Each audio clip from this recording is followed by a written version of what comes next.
साल 1950 का यह एक चौंकाने वाला किस्सा रानी बाजार का है। यहाँ राम प्रकाश रहता था, जिसकी बेटी को 5 साल की उम्र में कैंसर हो गया। कई डॉक्टरों को दिखाने और इलाज कराने पर भी उसमें किसी तरह का सुधार नजर नहीं आया।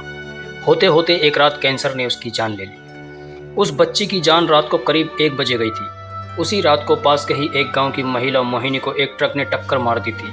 मोहिनी के परिवार वालों ने पूरी विधि के साथ उसे अंतिम विदाई दी। अब बच्ची के परिवार वाले भी उसे दफनाने के लिए जंगल की तरफ निकले। जंगल जाते समय अचानक से उस लड़की के शरीर में हलचल हुई। सभी हैरान हो गए कि मृत लड़की का शरीर कैसे हिल रहा है। थोड़ी ही देर में लड़की जिंदा हो गई और उसके परिवार वाले खुशी खुशी उसे अपने साथ घर ले आए। किसी को इस बात की भनक नहीं थी कि उस लड़की के अंदर उसी रात ट्रक से टकराने वाली मोहिनी की आत्मा घुस गई थी। बच्ची जब से मौत से लौटकर आई थी, तब से ही उदास और चुपचाप एक कोने में बैठी रहती थी। एक दिन उसकी माँ ने उसे खुद अपने हाथों से खाना खिलाया और मामा के घर लेकर जाने की बात कही। खाना खिलाकर उसे अच्छे से तैयार करके वो उसे अपने मायके ले गई। रास्ते में वो बच्ची जैसे ही उस ट्रक के हादसे वाली जगह पहुंची तो उसने अपनी माँ को कहा कि मेरा गांव इधर है।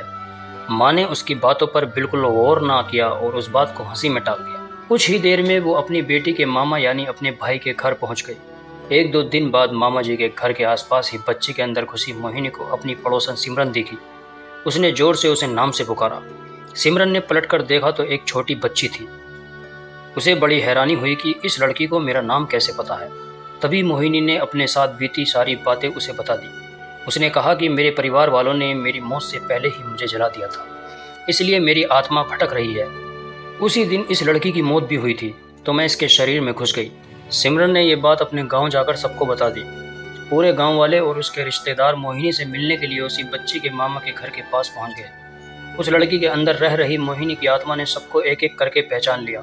कुछ देर बातें करने के बाद वो अपने परिवार वालों के साथ अपने घर चली गई। अब उस लड़की की माँ बच्ची को घर में न देखकर परेशान थी। जब उसे पता चला कि वो कुछ लोगों के साथ दूसरे गाँव गई है, तो वो उसे बुलाने के लिए चली गई। अपने परिवार के साथ खुश मोहिनी ने वापस आने से मना कर दिया। पास के ही लोगों ने उसे समझाया कि तुम्हें दोनों परिवार के साथ रहना चाहिए, इससे सभी को खुशी मिलेगी। तुम किसी एक परिवार को दुखी नहीं कर सकती हो। इस बात को सुनने के बाद लड़की के शरीर में रह रही मोहिनी अपनी माँ के साथ वापस आने के लिए राजी हो गई। अब दोनों परिवारों के साथ खुशी खुशी रहने लगी। ऐसी ही कुछ और कहानियाँ सुनने के लिए हमारे चैनल थिंकर्स टॉलकिट को सब्सक्राइब करें, लाइक करें, शेयर करें। धन्यवाद।